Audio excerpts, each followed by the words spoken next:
वालेकुम, I hope सब ठीक-ठाक होंगे।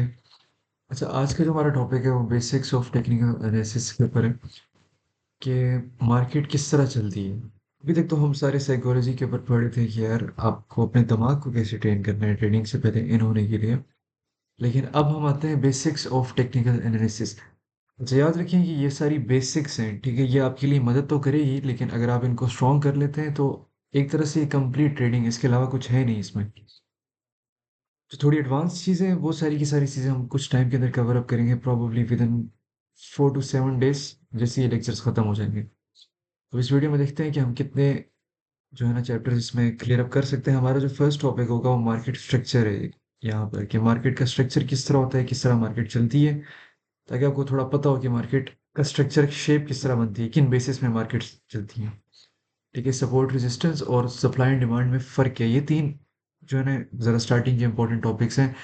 स्पेशली काफ़ी सारे लोगों को कन्फ्यूजन होती है सपोर्ट और रेजिस्टेंस और सप्लाई और डिमांड में फ़र्क करने में। ठीक है? उसके बाद नेक्स्ट टॉपिक ट्रेंड लाइन्स का है, फिर उसके बाद कैंडलस्टिक्स का है और उसके बाद डाइवर्जेंसेस का है और हेल्पिंग इंडिकेटर्स, कौन से इंडिकेटर्स आप यूज़ कर सकते हैं कॉन्फ्लुएंसेस मिलाने के लिए। ठीक है? ऑर्डर ब्लॉक और ये कुछ कन्फर्मेशंस होती हैं, चेंज ऑफ कैरेक्टर या break of structure. Time frame कौन सा आपने यूज़ करना है, पैटर्न्स कौन से आपने देखने हैं और कन्फर्मेशन आपको किस तरह मिलेगी, ये ट्रेड अच्छी है आपके लिए या नहीं है। ये चीज़ें हम अभी थोड़ी देर के अंदर पढ़ना स्टार्ट करते हैं। स्टार्ट हम करेंगे मार्केट स्ट्रक्चर के ऊपर, ठीक है? अच्छा, मैं इस वीडियो के बाद एक और वीडियो का जो है ना, एक पुरानी वीडियो मेरी प्रोबेबली शायद साल 2 साल पुरानी, उस पे भी मैंने मार्केट स्ट्रक्चर काफ़ी ज़्यादा डेप्थ में एक लेक्चर दिया था ऑलरेडी। एक ऑनलाइन लेक्चर था, मैंने अपने स्टूडेंट्स को दिया था, तो आप लोग वो भी जाके देख सकते हैं इस वीडियो के बाद, अगर आपने ज़्यादा डेप्थ में जाके देखी चीज़ें। अच्छा, पहला हमारे पास कॉन्सेप्ट है कि मार्केट स्ट्रक्चर क्या है? मार्केट स्ट्रक्चर किसे कहते हैं?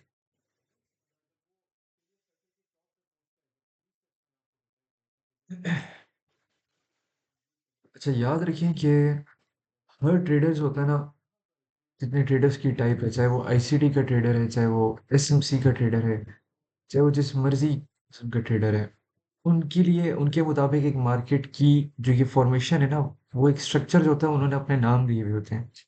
जो हम प्राइस एक्शन ट्रेडर्स होते हैं, हमारे पास ये 4 कॉन्सेप्ट्स यहाँ पर अप्लाई होते हैं। इन कॉन्सेप्ट्स को फर्दर डेप्थ में देखने के लिए आप 1 डेढ़ घंटे की वीडियो को जाके देख सकते हैं मेरी बाद में। तो अभी मैं यहाँ पर थोड़ा शॉर्टकट जल्दी-जल्दी समझाऊँगा थोड़ा-सा ना। देखिए, हमारे पास जो पहला मार्केट स्ट्रक्चर का कॉन्सेप्ट है वो ये है। ये जो, अगर आप सोच रहे हैं कि यार मार्केट बस चलती इन 4 चीज़ों पे, ऐसा नहीं है, ठीक है? लेकिन हाँ, मार्केट का जो स्ट्रक्चर बिल्डअप होता है वो इन 4 चीज़ों की बेसिस पे होता है। पहला पहली चीज़ हमारे पास जो फर्स्ट कॉन्सेप्ट है वो आता है रैली, बेस एंड रैली, ठीक है? इसको आरबीआर कहते हैं और जो है ये मलेशियन एसएनआर में यूज़ होती है स्पेशली। और बेसिक्स जो है ना सपोर्ट रेजिस्टेंस की, वहाँ पर हम सप्लाई और डिमांड हम इन चीज़ों के थ्रू फाइंड करते हैं। अभी थोड़ी देर में आपको क्लियर आउट हो जाएगी। अच्छा, पहला कॉन्सेप्ट आ गया हमारे पास ये शेप, जिसमें मार्केट रैली निकलती है, एक बेस बनाती है और एक फिर रैली बनाती है। क्लैरिफाई आपको और भी करता जाऊँ कि ज़रूरी नहीं कि वो छोटी-सी इतनी सी बस एक बेस बने, वो इस तरह भी कर सकती है, रैली बेस और फिर रैली। ठीक है? नेक्स्ट हमारे पास जो चीज़ आती है वो आती है ड्रॉप, बेस, ड्रॉप। ये 2 कॉन्सेप्ट्स हैं हमारे पास, ठीक है? उसके बाद 2 और हैं, ठीक है? पहले इन पे चलते हैं। अब इस पे क्या होता है, रैली पे बेसिकली मार्केट एक जगह से उठती है और वो उठ के काफ़ी ऊपर जाने के बाद वो वहाँ पर ऑपोज़िट कैंडल्स बना के एक कंसोलिडेशन पैदा करती है। अच्छा, कुछ मेजर टर्म्स हैं जो अभी हम डिस्कस कर लेते हैं कि जो है ब्रेकआउट किस तरह होता है, ठीक है? या फिर आप कह लें कि इम्पल्स मूव किसे कहते हैं, ठीक है? कंसोलिडेशन किसे कहते हैं, एक्यूमुलेशन किसे कहते हैं, ठीक है? ये थोड़े से बेसिक पार्ट्स हैं जो मैं आपको बता देता हूँ। देखिए, अगर तो लेट्स सपोज़ मार्केट इस तरह चल रही है और वो इस तरह बस एक जगह पे ही घूमना शुरू हो जाती है और एक विक ऊपर मारती है, एक नीचे मारती है और बस इस तरह घूमती है। इस फ़ेज़ को हम कहते हैं एक्यूमुलेशन फ़ेज़ या फिर कंसोलिडेशन फ़ेज़, ठीक है? या फिर साइडवेज़ मार्केट, ठीक है? 3-4 नाम हैं जिनसे हम मार्केट के अंदर इन चीज़ों को बुलाते हैं। अगर इस तरह की मार्केट आती है जिसमें मार्केट अप एंड डाउन और एक स्पेसिफ़िक ब्रेकआउट नहीं कर रही है एक ज़ोन से, ठीक है? लेट्स सपोज़ ये एक ज़ोन बन गया और एक ये ज़ोन बन गया है। ठीक है, तो इस जोन के अंदर जब मार्केट घुसी हुई होती है, इसको हम कहते हैं रेंजिंग मार्केट या साइडवेज मार्केट या कंसोलिडेशन जोन मार्केट या फिर फ्लीट मार्केट कहते हैं सर। अच्छा, अब यहाँ पर आते हैं कि हमें किस तरह पता चलेगा कि यार ये 4 आवर के ऊपर रेंज हो रही है या फिर ये 3 मिनट्स के ऊपर रेंज हो रही है। ऑफ कोर्स देखिए, हर टाइम फ्रेम पे अपनी किस्म की रेंजिंग मार्केट्स होती हैं। ठीक है, अब लेट्स सपोज अगर मैं यहाँ पर आ जाऊँ तो यहाँ पर आप देखें कि यहाँ पर ये रेंजिंग मार्केट का जोन है। ठीक है, इस पूरे जोन को हम कहेंगे कंसोलिडेशन जोन। ठीक है, लेकिन जब बड़े टाइम फ्रेम के ऊपर ये चीज़ होती है तो इसको हम कंसोलिडेशन जोन नहीं कहते, इसको हम कहते हैं एक्यूमुलेशन जोन। मतलब कि मार्केट वहां पर अपनी एक मूव बिल्ड कर रही है आने वाले दिनों के लिए। ठीक है, अब ऑब्वियसली बड़ा जोन था तो इस वजह से आप देखेंगे 3360 से लेके ऑलमोस्ट 3275 तक का ये जोन है। कितने दिन मार्केट इस जोन पे रही है? 22 अप्रैल से लेके अराउंड अबाउट 30 अप्रैल, 1 वीक तक market up and down ping pong करती रही है इस जोन पे। उसके बाद मार्केट का ब्रेक डाउन हुआ है यहाँ से। ठीक है, what is break down? Break down basically इस तरह होता है कि अभी जिस तरह मैं बताऊंगा ना आपको, ये सपोर्ट रेजिस्टेंस या सप्लाई डिमांड क्या चीज़ है। अब सपोज कि ये जो लाइन आप देख रहे हैं ये एक लेवल ऑफ रेजिस्टेंस है। मार्केट ने यहाँ से रिजेक्शन करी। ठीक है, अब मार्केट इधर से नीचे जाके अगर यहाँ से इसके ऊपर क्रॉस कर देती है एक बड़ी कैंडल के साथ, कौन सी कैंडल, किस किस्म की कैंडल, ये भी हम डिस्कस करने लगे। लेट्स सपोज मार्केट यहाँ से नीचे आती है, नीचे आने के बाद इसके ऊपर होल्ड करती है। अब जरूरी नहीं है कि मार्केट जब इसके ऊपर आए तो वो बस इसके ऊपर ही एग्जैक्ट होल्ड करे, वो थोड़ा बहुत नीचे भी इस जोन से आ सकती है, अनलेस कि वो एक बेरिश इनगल्फिंग कैंडल नहीं बन जाती ये चीज। ठीक है, वो कैंडल मैं आपको अभी दिखाता हूँ। बेरिश इनगल्फिंग ये वाली कैंडल है।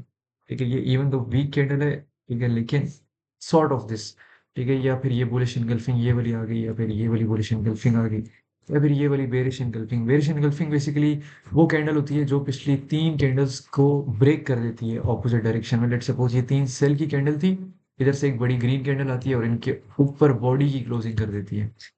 ठीक है, यहाँ पर हम एक चीज और डिस्कस कर लेते हैं कि जो कैंडल्स होती हैं, ठीक है, जैसे ये कैंडल है, ये इसकी विक होती है, इसको हम विक या शेडो कहते हैं। ठीक है, ये ऊपर वाला जोन इसका विक है, ये इसकी बॉडी है। अगर आप किसी भी कैंडल के ऊपर इस तरह अपना क्रूसर लेकर आते हैं तो आप इधर देखें, यहाँ पर लिखा हुआ है, ये देखिए, ये लिखा हुआ है हाई। एच का मतलब है कि इस कैंडल का टॉप यहाँ तक ये जो जोन था ये 33 1 समथिंग था। ठीक है, और लो का मतलब होता है कि ये कैंडल का सबसे लोएस्ट जोन है। ठीक है, क्लोजिंग का मतलब होता है कि ये कैंडल यहाँ पर क्लोज हुई है, मतलब नीचे वाली जो जगह है। जैसे अगर बेरिश कैंडल है तो ऑब्वियसली इसकी क्लोजिंग यहाँ पर, अगर बुलिश कैंडल है तो इसकी क्लोजिंग ऊपर की साइड पे होती है। ठीक है, अच्छा, अब हम किधर थे? ब्रेकआउट के ऊपर थे, राइट? तो लेट सपोज अगर मार्केट, पहले थोड़े से 2 3 टर्म सीख लें ताकि फिर आपको ना बाकी कंसेप्ट सीखने में इजी हो मार्केट स्ट्रक्चर पे। लेट सपोज मार्केट इधर से बाउंस करती है और इधर से इसके ऊपर होल्ड करना शुरू कर देती है। ठीक है, इसका मतलब ये है कि इस जोन का ब्रेकआउट हो चुका है। ठीक है, स्पेशली अगर आप छोटे टाइम फ्रेम पे जब शिफ्ट करेंगे ना उस ब्रेकआउट को पकड़ने के लिए, तो वहां पर आपको ना बड़ी क्लैरिटी के साथ चीजें नजर आएंगी कि वो जो है ना ब्रेक हो चुका है। जैसे लेट सपोज अगर मैं यहाँ पर एक ट्रेंड लाइन बनाता हूँ तो ये जो बेरिश इनगल्फिंग है इसने इस ट्रेंड लाइन को तोड़ दिया है। ठीक है, हम क्या करेंगे कि हम यहाँ पर एक जोन मार्क कर लेंगे इन सिंपल वर्ड्स। ठीक है, और ये हमारी सप्लाई जोन हो जाएगी। ठीक है, जिधर से मार्केट टच करके ड्रॉप लेगी और आपकी एंट्री का जोन होगा। बहुत सारे ट्रेडर्स ये मिस्टेक करते हैं कि जब वो देखते हैं कि यार ये एक लेवल ऑफ रेजिस्टेंस और एक बुलिश कैंडल क्लोज हो गई है, मतलब ब्रेक कर गई है, वो यहीं से बाइंग करना शुरू कर देते हैं। एक्चुअल में आपने ये नहीं करना होता, आपको एटलीस्ट बेर मिनिमम 2 से 3 5 मिनट की कैंडल्स का वेट करना होता है ताकि आप फंस ना जाए मैनिपुलेशन में। अक्सर वो फेक आउट होता है और मार्केट वहां से रिवर्सल मार देती है, जैसे कि यहाँ पर आप देख रहे हैं। ठीक है, अब लेट्स सपोज मार्केट यहाँ से होल्ड करती है और होल्ड करने के बाद एक बड़ी इंपल्सिव कैंडल आती है, इसको हम कहते हैं ब्रेकआउट। अगर लेट्स सपोज ये लेवल ऑफ सपोर्ट है, मार्केट इधर से बाउंस करती है लेकिन 2 3 बाउंसेस के बाद मार्केट एक बेरिश कैंडल बना देती है ऐसे करके और इसके नीचे क्लोज हो जाती है, इसको हम कहते हैं ब्रेक डाउन। ठीक है, ये 2 टर्म्स हैं इन सिंपल वर्ड्स जो आपने याद रखनी है, आपके लिए ये काम आएंगी। ठीक है, बेरिश इनगल्फिंग कौन सी वाली सबसे ज्यादा वैलिड होती है? वैसे तो बेरिश इनगल्फिंग 3 4 टाइप्स होती हैं, आप गूगल पे जाके लिख लेना, आपको पता चल जाएगा। ठीक है, लेकिन वैलिड वो होती है जो, लेट सपोज एक बेरिश कैंडल है, एक ये बेरिश कैंडल है, साथ ही ग्रीन कलर की बड़ी सी कैंडल आती है, लेकिन अगर वो विक मार देती है, विक से मुराद है शेडो छोड़ देती है और बॉडी ऐसे क्लोज कर देती है, इसका मतलब कि वो कैंडल इनवैलिडेट हो चुकी है। ठीक है, वो बेरिश इनगल्फिंग तो या बुलिश इनगल्फिंग तो सॉरी बनी है, लेकिन वो इतनी स्ट्रांग नहीं है कि वो मार्केट का रिवर्सल आपको शो कराए।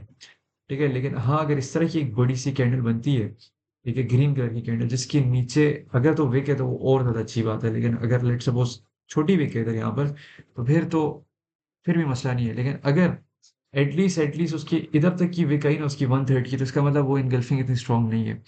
ठीक है, तो विक बहुत ज़्यादा मैटर करती है। और वो कैंडल जो उसका टॉप था वो क्लोजिंग अगर अपनी लास्ट 3 कैंडल्स के ऊपर क्लोज कर देती है, लेट्स सपोज़ 3 बेरिश कैंडल्स थी जो गिर रही थी यहाँ पर, और एक ग्रीन बड़ी आती है और वो उनके ऊपर क्लोज हो जाती है, तो इसका मतलब है कि वो बुलिश एंगल्फिंग वैलिड है। सेम केस अगर 3 बेरिश कैंडल्स हैं और सॉरी, अगर 3 बुलिश कैंडल्स हैं ऐसे ऊपर जा रही हैं और एक बेरिश कैंडल आती है इनके नीचे क्लोज हो जाती है, तो उस केस पे वो बेरिश एंगल्फिंग वैलिड हो जाती है। ठीक है, अगर इसकी यहाँ पर कोई छोटी-मोटी मिसाल जल्दी से देख लें। यहाँ पर देखिए, यहाँ पर मार्केट जो है ऊपर चढ़ रही है, ये पूरी मार्केट आप देख सकते हैं यहाँ पर कंसिस्टेंटली ऊपर जा रही है। अब यहाँ पर देखें कि ये 2 कैंडल्स हैं बुलिश, राइट? एक बेरिश कैंडल है ये, लेकिन उसने ये जो थर्ड कैंडल का लो है इसको ब्रेक नहीं किया। ये चीज़ होती तो ये बेरिश एंगल्फिंग वैलिड हो जाती, जिसकी वजह से हमारे पास ये 3 ग्रीन कैंडल रही हैं। इन कैंडल्स को हम कहते हैं ग्रीन सोल्जर्स। ठीक है, 3 व्हाइट क्रॉस समथिंग नाम रखने की याद करने की ज़रूरत नहीं है, लेकिन वैसे ही ज़हन में होना चाहिए। ये 3 बुलिश कैंडल्स जब आती हैं स्ट्रॉन्ग, एक छोटी फिर एक उससे बड़ी फिर एक उससे बड़ी, तो वो बेसिकली एक ट्रेंड ट्रेंड की ना कंटिन्यूएशन प्रोसेस होता है, मतलब यहाँ से ट्रेंड ऊपर जाएगा। लेट्स सपोज मार्केट यहाँ से ऊपर गई है, ऊपर गई है, ऊपर गई है। ठीक है, यहाँ पर आके मार्केट ने 3 बड़ी कैंडल्स बनाई, लेकिन उसके बाद एक बड़ी सी बेरिश इनगल्फिंग बनाई जो इस टॉप से लेके नीचे तक ऑलमोस्ट यहाँ तक इनगल्फ करी ये चीज़ों को। मतलब कि इस 3 कैंडल्स का ये जो जोन था इसका डोमिनेंट ब्रेक कर दिए। इन जोन्स के अंदर ना, इन कैंडल्स के अंदर एक हिडन रेजिस्टेंस और सपोर्ट होती है। थोड़ा सा डेप्थ में चीज़ें अगर मैंने अभी यहाँ पर बताई बहुत लंबी हो जाएंगी, आप दूसरी वीडियो देख लेना, उसका भी लिंक डिस्क्रिप्शन के अंदर होगा। ठीक है, कि मेरे किसी स्टूडेंट ने वो अपलोड की हुई है, आप वहाँ पर देख लें। अच्छा, अब उसके बाद आप देखिए जब ये बेरिश एंगल्फिंग है, इवन दो ये बहुत बेरिश नहीं है साइन यहाँ पर, लेकिन ऑब्वियसली जब ये कहने लगे तो उसके बाद आपके पास बेरिश साइंस आ गए यहाँ पर, और मार्केट यहाँ से ट्रेंड रिवर्सल कर जाती है। ठीक है, ये भी कैंडल्स को पढ़ने का तरीका मैं आपको थोड़ी देर में बताऊंगा। हम अपने कॉन्सेप्ट पे आते हैं। मार्केट स्ट्रक्चर का जो कॉन्सेप्ट है आपको समझ में आ गई है कि रेंजिंग मार्केट या फिर एक्यूमुलेशन फेज या कंसोलिडेशन फेज किसे कहते हैं, ये तो आपको क्लियर हो गया। ठीक है, आपको ये भी समझ में आ गया कि ब्रेकआउट और ब्रेकडाउन किसे कहते हैं। ठीक है, और वो किस तरह पता चलता है। अगर तो हाँ, एक और चीज़ मैं आपको बता दूं, लेट सपोज अगर मैं इस ट्रेंड लाइन को यहाँ पर ले आता हूँ, ठीक है, तो इस केस में लेट सपोज ये आपका सपोर्ट या सॉरी रेजिस्टेंस है। ठीक है, अगर तो ये कैंडल इसके ऊपर आइए टेक्निकली इसका ब्रेकआउट हो चुका है। ठीक है, क्योंकि ये बुलिश कैंडल आपके उस लेवल से ऊपर क्लोज हो चुकी है, लेकिन आपने 2 कैंडल्स का वेट करना है हर सूरत, जिस भी टाइम फ्रेम पे आप देख रहे हैं, चाहे वो 4 हो रहा है, चाहे वो 1 हो रहा है, चाहे वो 15 मिनट्स है, व्हाट्सएवर। ठीक है, 2 कैंडल्स इसके ऊपर आती हैं, लेकिन वो विक्स वाली कैंडल्स हैं। ये कैंडल्स बहुत वीक होती हैं, अभी आपको मैं समझाऊंगा कि कैंडल स्टडी में क्या चीज़ें आपने देखनी है। ठीक है, तो जब हम ये पढ़ लेंगे तो हमें पता चल जाएगा कि यार ये वीक सीन है, तो आप फर्दर एक थर्ड कन्फर्मेशन का वेट करेंगे। थर्ड कन्फर्मेशन जब आती है तो मार्केट इस जोन से नीचे क्लोज हो जाती है, इसका मतलब ये है कि एक फेक आउट अटेम्प्ट थी और मार्केट वहां से रिवर्सल ले लेगी। ठीक है, अब लेट सपोज कि अगर हम ये करते हैं कि इसको यहाँ पर मार्क कर लेते हैं। ठीक है, लेट सपोज कि ये जो जोन था ये आपके लिए एक सपोर्ट जोन था। मार्केट आती है इस सपोर्ट जोन से बाउंस लेती है, इसका मतलब क्या है कि मार्केट ने रिजेक्शन खा ली इस जोन से। ठीक है, इसने इस जोन का ब्रेक डाउन नहीं किया। और ब्रेक डाउन सिर्फ तब होता है जब जिस टाइम फ्रेम पे आप देख रहे हैं चीजें, जब तक वो क्लोज नहीं हो जाता टाइम फ्रेम। अब अगर मैं 4 घंटे के टाइम फ्रेम पे देख रहा हूँ, ठीक है, और मैं देख रहा हूँ कि यहाँ से मार्केट फुल नीचे जा रही है, नीचे जा रही है, आपको लगेगा यही कि मार्केट तोड़ रही है उस जोन को, लेकिन आपने वहां से सेल नहीं करना, क्योंकि मार्केट आपके साथ मैनिपुलेशन कर देगी और मार्केट वहां से रिवर्सल मार के ऊपर चली जाएगी। ठीक है, आपका अकाउंट जो है ना वो फिर साइड लाइन हो जाएगा। तो इस वजह से बहुत ज़रूरी है कि आपने 2 कैंडल्स का वेट करना है। अब यहाँ से रिजेक्शन है आपके पास, आपको पता चल गया कि ये जोन रिजेक्ट हो चुका है। 2 कैंडल्स का वेट किया, 2 कैंडल्स में आपको कंफर्मेशन आ चुकी है नियरली कि मार्केट यहाँ से रिवर्सल मारने लगी है, क्योंकि मार्केट के पास इतनी स्ट्रेंथ ही नहीं है कि वो यहाँ से फर्दर लिक्विडिटी ग्रैब करे। ठीक है, उसने एग्जॉस्ट यहाँ पर हो गई है। ठीक है, कैंडल्स हमें दिखा रही है कि भाई नीचे और नहीं जाना चाह रही मार्केट, बायर्स उसे पुश कर रहे हैं लगातार। ठीक है, ये साइंस मल्टीपल आपके पास जिधर से आपको पता चल गया मार्केट ऊपर चली। ठीक है, तो इस चीज़ को कहते हैं रिजेक्शन। ठीक है, अब अगर यहाँ पर आए हम, अभी करंट सिचुएशन की भी अगर बात करूँ ना मैं गोल्ड की, तो यहाँ पर देखें कि गोल्ड पहले भी प्रीवियसली इस जोन से बाउंस होता रहा है। अगर आप मेरे टेलीग्राम के अंदर भी मैंने 2-3 सिग्नल्स दिए थे आज के दिन में, ठीक है? जो कि ऑलमोस्ट 20-20 डॉलर्स की गोल्ड की मूव थी, जो कि एक बहुत बड़ी मूव थी गोल्ड के अंदर। तो लेकिन कुछ टाइम के बाद आप देखिए कि यहाँ से मार्केट आती है और एक बेरिश एंगल्फिंग यहाँ पर बड़ी सी बना देती है, ठीक है? जो कि एक अनडिसाइसिव सीन है। मतलब कि याद रखिए कि अगर इस तरह की एक बड़ी कैंडल आती है जो कि बेशक आपके जोन को ना भी तोड़े, लेकिन उस जोन के बिल्कुल पास ऐसे खड़ी हो जाए, तो आपने तब भी ट्रेड नहीं लेनी। इसका मतलब ये होता है कि वो जोन टूटने लगा है क्योंकि वो वीक हो चुका है, ठीक है? अब लेट सपोज अगर यहाँ पर हाँ, उसके बाद आप देखिए एक कैंडल, उसके बाद दो कैंडल, दो कैंडल्स में हमें कंफर्मेशन आ चुकी है कि मार्केट का स्ट्रक्चर यहाँ पर चेंज हो चुका है, ठीक है? अब इसका क्या मतलब, इसका मतलब ये है कि मैं यहाँ से शॉर्ट खोल दूं, यहाँ से मैं सेल कर दूं, मार्केट के नीचे जाने लगी है। ऑफ कोर्स ये मतलब नहीं है इसका, ठीक है?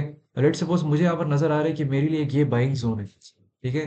ये क्यों जोन है अभी मैं आपको बता दूंगा थोड़ी देर के अंदर, ठीक है? क्योंकि यहाँ पर इसको, इस कॉन्सेप्ट को हम कहते हैं ड्रॉप बेस रैली कॉन्सेप्ट, ठीक है? ये भी हम पढ़ने लगे।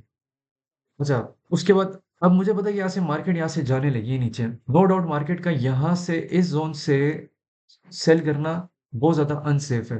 मैं वेट करूंगा कि मार्केट ने जिधर से स्ट्रक्चर चेंज किया था अपना, जहाँ से ब्रेक डाउन हुए, ठीक है, वहां तक मार्केट जाए ताकि मैं वहां पर, मार्केट आए मैं यहाँ से इसको सेल करूं, ठीक है? अगर वहां पर आता है और वहां पर भी मार्केट ऊपर क्लोजिंग कर जाती है, ब्रेकआउट मारेंगे, उसका क्या मतलब है कि ब्रो ये पूरा का पूरा फेक केस था। अब मार्केट यहाँ से फर्दर ऊपर जाने लगी है, सिंपल वर्ड्स, ठीक है? आपको समझ में आ गई ब्रेक डाउन और ब्रेकआउट क्या चीज है? अब आते हैं स्ट्रक्चर की तरफ, ठीक है? कि ये जो पूरी शेप बिल्ड हो रही है मार्केट की, ये जो बिल्ड हो रही है, यहाँ से जो मार्केट अपनी शेप पकड़ी है पूरी की पूरी, ये किन कॉन्सेप्ट के ऊपर चलती है और हम इसमें क्या देखेंगे, ठीक है? फर्स्ट कॉन्सेप्ट हमारे पास यहाँ पर आ जाता है रैली बेस रैली, ठीक है? और जरूरी नहीं अब, हाँ, रैली कहते हैं अगर लेट सपोज 4-5 ग्रीन कैंडल्स हैं, उनके बीच में रेड कैंडल नहीं होनी चाहिए, ठीक है? तो ये कंजेक्टिव ग्रीन कैंडल्स होती हैं, ये एक रैली की क्रिएट करती हैं। थोड़ी देर के बाद ये एग्जॉस्ट हो जाती है, ये अपना पेट्रोल भरने के लिए ऑपोजिट कैंडल्स बनाती हैं, ठीक है? ऐसे आती है ऊपर मार्केट, और आने के बाद ऐसे से कंसोलिडेशन देती है। ये कंसोलिडेशन जो है छोटी भी हो सकती है, कंसोलिडेशन बड़ी भी हो सकती है, और बहुत बड़ी भी हो सकती है, ठीक है? आपको दरमियानी कंसोलिडेशन चाहिए। बहुत छोटी कंसोलिडेशन भी वो वीक बेस होती है, ठीक है? और बहुत लंबी कंसोलिडेशन भी वीक वीक बेस में कंसिडर हो जाती है, ठीक है? तो आपको चाहिए बस दरमियानी कंसोलिडेशन। उस कंसोलिडेशन के बाद जब मार्केट फर्दर एक रैली निकालती है, इस कॉन्सेप्ट को हम कहते हैं रैली बेस रैली, ठीक है? और इसी का जो ऑपोजिट है उसको हम कहते हैं ड्रॉप बेस्ड ड्रॉप, ठीक है?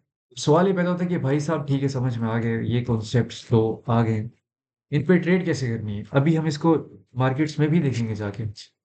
आपने देखा मार्केट ने रैली बेस रैली का कॉन्सेप्ट बनाया, आप क्या करेंगे, इस बेस को यहाँ पर मार्क कर लेंगे। ये आपके लिए लेवल ऑफ डिमांड है, ठीक है? डिमांड और सपोर्ट, रेजिस्टेंस और सप्लाई में बहुत ज्यादा फर्क है, इन पे आपने कंफ्यूज नहीं होना बिल्कुल भी, ठीक है? मैं जरा वीडियो देख लूं कितनी देर की हो गई है। ओह शिट, ये तो 18 मिनट की हो गई है। चलिए बस ये दो कॉन्सेप्ट यहाँ पर कवर अप करके ना हमारे इसको वाइंड अप करते हैं। दूसरी भी मैं वीडियोस आज ही अपलोड करूंगा। अच्छा, अब आपने क्या करना है, आपने वेट करना है कि मार्केट इधर से नीचे आए इस बेस पे, और आप यहाँ से बाय करेंगे, ठीक है? तो ये आपके लिए एक बाय जोन है। सेम गोज, मार्केट ने ड्रॉप लिया, एक बेस क्रिएट किया और ड्रॉप लिया, ठीक है? यहाँ पर ये जो बेस बनी है इसको हम कहेंगे ड्रॉप बेस ड्रॉप, और ये लेवल ऑफ सप्लाई है। इसका मतलब ये है कि आपने यहाँ से जब मार्केट इधर तक आई है, आपने यहाँ से सेल कर लेना, ठीक है? अब इसको हम रियल लाइफ डिमॉन्स्ट्रेशन में देखते हैं, यहाँ पर चार्ट्स पे देखते हैं। अह, यहाँ पर ये सारे रिमूव कर देता हूँ, मैंने ड्राइंग वगैरह की हुई है। ऑलराइट, अब यहाँ पर लेट सपोज हम यहाँ यहाँ तक की मार्केट लेते हैं, ठीक है? जल्दी जल्दी हम ये चीज़ें थोड़ी सी कवर अप करते हैं, ठीक है? थोड़ा सा ना मेरा चार्ट कंफ्यूजिंग है क्योंकि ये जो व्हाइट कैंडल्स आपको नजर आ रही हैं ग्रीन कैंडल्स हैं, जो ये ग्रेश कैंडल्स नजर आ रही हैं रेड कैंडल्स हैं। ये कलर मैंने इसलिए किया हुआ है क्योंकि ट्रेडर को जो है ना उसकी इमोशन रेड होने चाहिए, उसको ग्रीन या रेड कैंडल की कलर से फर्क नहीं पड़ना चाहिए। तो ये मेरे लिए एज अ डेड बेस, मतलब मुझे ग्रीन कैंडल और रेड कैंडल हो मेरे लिए फर्क नहीं पड़ता, मैं सिर्फ विक्स देखता हूँ मार्केट की। अच्छा, अब यहाँ पर आप देखें कि यहाँ पर ये रैली निकली है, ठीक है? इस पूरे जोन को हम यहाँ पर रैली कहेंगे क्योंकि यहाँ पर सारी की सारी ग्रीन कैंडल्स हैं, इसके बाद यहाँ पर देखिए एक ऑपोजिट कैंडल आ गई है, इस जोन को हम बेस कहेंगे, रैली बेस, फिर से रैली, उसके बाद एक और ऑपोजिट कैंडल है, ये कोर बेस हो गई। अभी आपकी मर्जी है कि आप इसको as a full base count कर सकते हैं, या आप इसको सिंगल बेस काउंट कर सकते हैं, और फिर नीचे वाली को अलग बेस काउंट कर सकते हैं, ये कंप्लीटली आपकी मर्जी है। अब ऑब्वियसली टाइम फ्रेम बहुत बड़ा है, तो इस वजह से ये जोन बहुत ज़्यादा वाइड हो जाता है, तो हम इसको ब्रेक डाउन करेंगे छोटे टाइम फ्रेम्स पे देखने के लिए कि इसके अंदर कौन सी एग्जैक्ट बेसिस बनती हैं। ठीक है। अच्छा, अब आगे चलते हैं, थोड़ा सा बड़ी फॉर्म में अगर देखें तो आप देखें कि एक रैली है, उसके बाद यहाँ पर कंसोलिडेशन मतलब कि बेस है, और फिर रैली है, और फिर बेस है, और फिर रैली है। ठीक है। तो हमें नजर आ गया कि रैली बेस रैली का कॉन्सेप्ट यहाँ पर अप्लाई होता है। अगर आपने अपने लिए ज़्यादा आसानी करनी है, आप इसको लाइन चार्ट में यहाँ पर शिफ्ट कर लेंगे। ठीक है। अभी जब मैंने कॉन्सेप्ट बनाया था, जो मॉडल था हमारा, वो क्या था? रैली, कंसोलिडेशन मतलब कि बेस, फिर से रैली। और हम क्या करेंगे कि हम इस बेस को अपने लिए एक डिमांड जोन मार्क कर लेंगे। इसका क्या मतलब है कि मार्केट यहाँ पर आएगी तो आपने यहाँ से जो है ना बाय कर लेना है। तो अब यहाँ पर आप देखिए कि आपके लिए काफ़ी ईज़ी हो गई हैं चीज़ें। ठीक है, रैली यहाँ पर भी एक बेस बन रही है, लेकिन चलो इसके भी काउंट कर लेते हैं। रैली बेस, ये थोड़ी-सी कंसोलिडेशन वाली बेस है, फिर रैली, उसके बाद फिर से बेस है, और फिर रैली। तो हमारे पास फर्स्ट, सेकंड, थर्ड 3 बेसेस यहाँ पर बन गई हैं। हम पहले इस बेस को मार्क कर लेंगे यहाँ पर, उसके बाद हम इस सेकंड बेस को यहाँ पर मार्क कर लेंगे, ये जो पूरी बेस बन रही है। ठीक है, और थर्ड वाली तक मार्केट गई नहीं तो उसको फिलहाल मिस करते हैं। ठीक है, अब वापस आ रहे थे अपने नॉर्मल चार्ट के ऊपर। अच्छा जी, अब आपने यहाँ पर देखना क्या है कि पहले तो आपको पता होना चाहिए कि बेसिस को मार्क कैसे करते हैं एग्जैक्टली। ठीक है, ये हमारी एग्जैक्ट बेस है, और ये हमारी एग्जैक्ट बेस यहाँ पर। ऑलराइट। अच्छा, अब आप यहाँ पर देखिए कि जिस तरह मैंने बताया कि आपने अपनी बेस का वेट करना है, बेस पे मार्केट आएगी और वहां से आपको बाई की एक मूवमेंट देगी। अब अगर आप यहाँ पर देखें, लेट सपोज मार्केट ऊपर गई है, आपने वेट किया कि आपकी फर्स्ट बेस तक मार्केट है, आपने यहाँ से बाई किया है, ये जोन बनता है 3350 से लेके 3315 का जोन। ठीक है, ये पूरा बाय जोन है। अब याद ये रखना है कि ऑब्वियसली बहुत बड़ा टाइम फ्रेम है, अगर आप इतने छोटे अकाउंट के साथ इस पे ट्रेड करेंगे तो आपका अकाउंट वैसे ही जो है ना वो डिलाइन हो जाएगा। ठीक है, तो आपने इसको ब्रेक डाउन करना है, लेकिन ये सिर्फ समझाने के लिए मैं बता रहा हूँ। ठीक है, ये चीजें आप छोटे टाइम फ्रेम पे देखेंगे। ठीक है, मार्केट इधर से आती है, इस जोन को टैप इन करती है 3315 से, और मार्केट नियरली उठ के जाती है 3390। ठीक है, this is a very very big move. ठीक है, मतलब कि ये गोल्ड के एतबार से तो बहुत बड़ी मूव है। अगर इतनी बड़ी स्विंग आप कैच करते हैं तो आपका अकाउंट वैसे ही 3-4x हो जाता है। तो आप देखें कि कैसे पहले जोन ने वर्क किया, लेकिन उसके बाद जब मार्केट दोबारा इस जोन के अंदर आती है, वो जोन को ब्रीच आउट कर देती है। ठीक है, तो आपने दोबारा हमेशा सिर्फ फर्स्ट अटेम्प्ट लेनी है। सपोर्ट, सप्लाई और डिमांड जो होती है ना, सिर्फ फर्स्ट अटेम्प्ट के लिए वैलिड होती है। अच्छा, उसके बाद आप देखें कि यहाँ पर सेकंड जो जोन था हमारा, वो बनता था ये वाला, ये फ्रेश जोन है। फ्रेश जोन कहते हैं जिस पे मार्केट ने अभी तक टेस्ट नहीं किया होता। अब लेट सपोज अगर मार्केट यहाँ से नीचे आती है, इसको टेस्ट करती है, बाउंस करती है और दोबारा टेस्ट करती है, तो हम इस जोन को कहेंगे मिटिगेटेड जोन। ठीक है, मतलब कि ये जोन ऑलरेडी एक बार टेस्ट हुआ है, इतना स्ट्रॉन्ग जोन नहीं है, इस पे ट्रेड करने की जरूरत नहीं है। याद रखें कि आपने हमेशा पहले टच पे ही ट्रेड लेनी है। एनीवेज, आपका रैली बेस रैली का यहाँ पर कॉन्सेप्ट था। ठीक है, आपने जोन अपने लिए मार्क किया। अब देखें कि मार्केट यहाँ पर कैसे आती है। ठीक है, और आने के बाद यहाँ से ऊपर चली जाती है। ठीक है, तो ये हमारा फर्स्ट कॉन्सेप्ट था रैली बेस रैली का। ठीक है, अब हम नेक्स्ट कॉन्सेप्ट की तरफ आ जाते हैं जल्दी से, जो कि है ड्रॉप बेस्ड ड्रॉप का कॉन्सेप्ट। ठीक है, यहाँ पर कोई भी चार्ट खोल लें आप, वहाँ पर आपको क्लियर यहाँ पर नजर आ जाएंगी चीजें। ठीक है, अब इसको पहले मैं लाइन चार्ट में कन्वर्ट करता हूँ। ठीक है। अच्छा, यहाँ से मार्केट ड्रॉप लेती है, यहाँ पर कंसोलिडेशन देती है, मतलब कि ये आपके लिए एक बेस बना गई है यहाँ पर। ठीक है, ये आपके लिए फर्स्ट बेस है, आपके लिए सेकंड बेस यहाँ पर बनती है, लेकिन ये क्योंकि दो साथ हैं तो मैं इसको कंसीडर नहीं करूंगा। ठीक है। अच्छा, ड्रॉप, बेस, ड्रॉप, तो आपके लिए नेक्स्ट जोन ये बन गया। ठीक है, नियर अबाउट।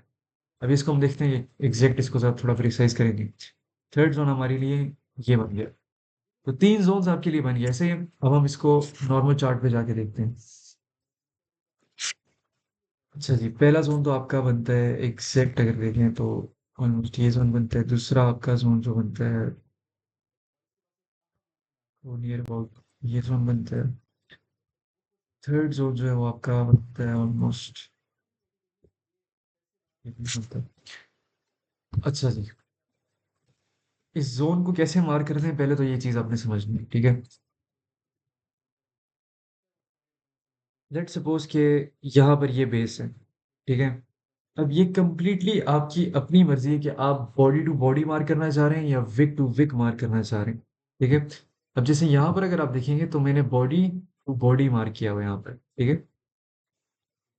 अगर आप यहाँ पर आके देखेंगे तो यहाँ पर भी मैंने बॉडी, मतलब ये कैंडल की बॉडी थी अप्रोक्सीमेटली ये, ठीक है।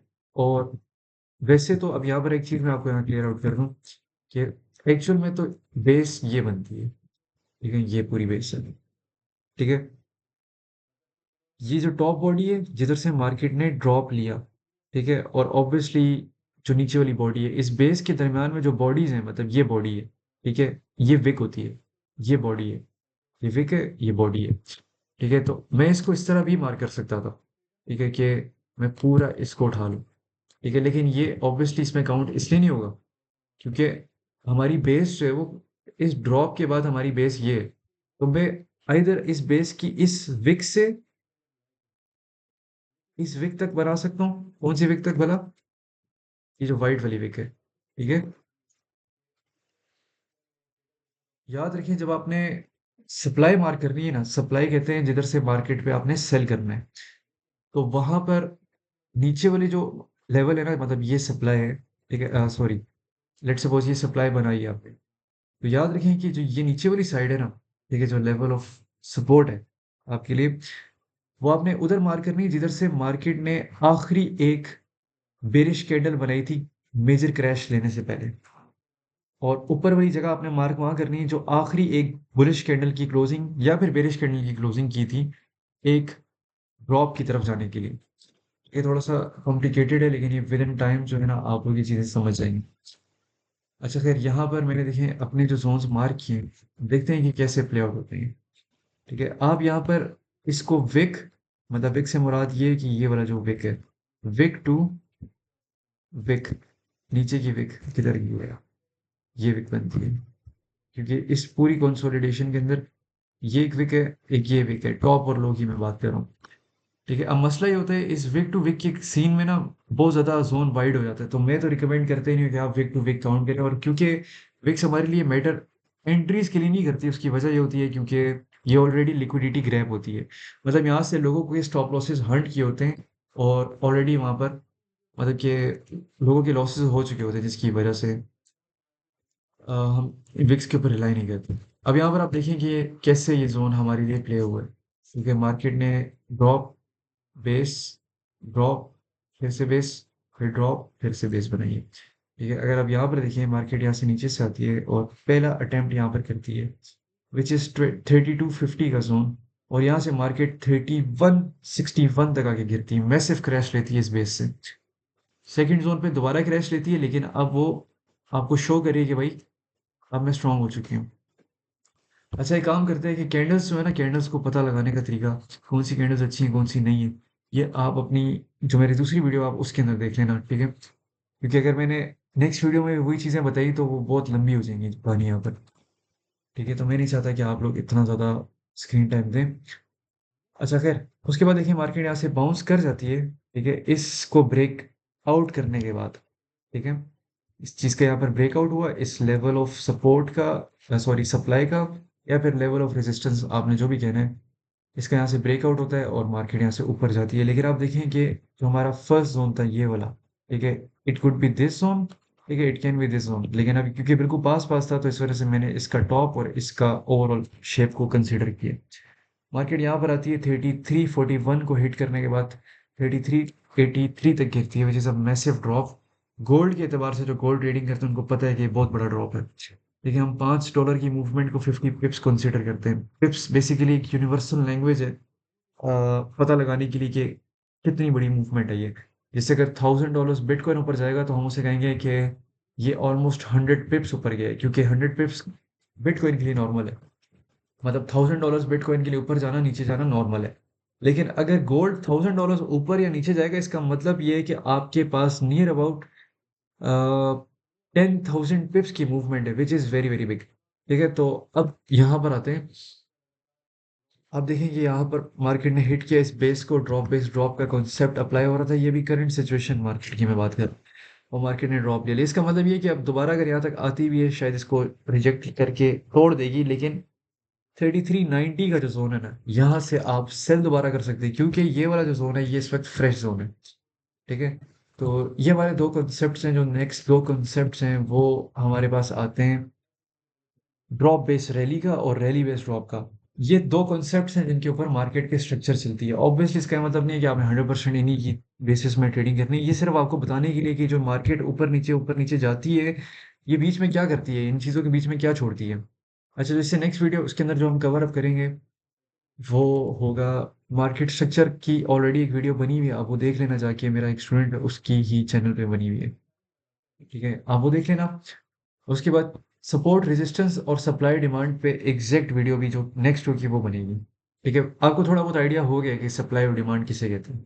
ठीक है, लेकिन इनके अंदर फर्क क्या है वो उस चीज़ में मैं क्लियर आउट कर दूंगा, फिर ट्रेंड लाइंस में डिस्कस कर लूंगा। कैंडलस्टिक्स का जो टॉपिक है वो ऑलरेडी उन वीडियोस के अंदर है, जो अभी आपको लिंक नीचे मिलेगा। अच्छा, हमारी जो थर्ड वीडियो होगी इस टी सीरीज की, उसमें डाइवर्जेंसेस, हेल्पिंग इंडिकेटर्स और ऑर्डर ब्लॉक और चेंज ऑफ करेक्टर और ब्रेक ऑफ स्ट्रक्चर को हम डिस्कस कर लेंगे। और जो लास्ट होगी वो ये होगी, प्रॉबेबली चार एक वीडियोस के अंदर हम ये चीज़ें सारी कवर अप कर लेंगे। 4 से 5 वीडियोस या मे बी 6 भी हो सकती हैं, अगर मैं छोटी क्विक वीडियोस अपलोड करता हूँ, लाइक 10 मिनट्स 10 मिनट्स 10 मिनट्स पर लेक्चर। मेरे ख्याल में ये ज़्यादा बेटर ऑप्शन है। हम नेक्स्ट वीडियो पे ये कवर अप करते हैं, उससे नेक्स्ट वीडियो पे हम ये दो कवर अप करते हैं जल्दी जल्दी, और उससे नेक्स्ट पे ये, उससे नेक्स्ट पे ये, और फिर आखिरी में ये तीनों कवर अप करते हैं, विच इज़ 1 2 3 4 5 6 वीडियोस के अंदर हमारा कवर अप हो जाएगा पूरा टेक्निकल सीरीज।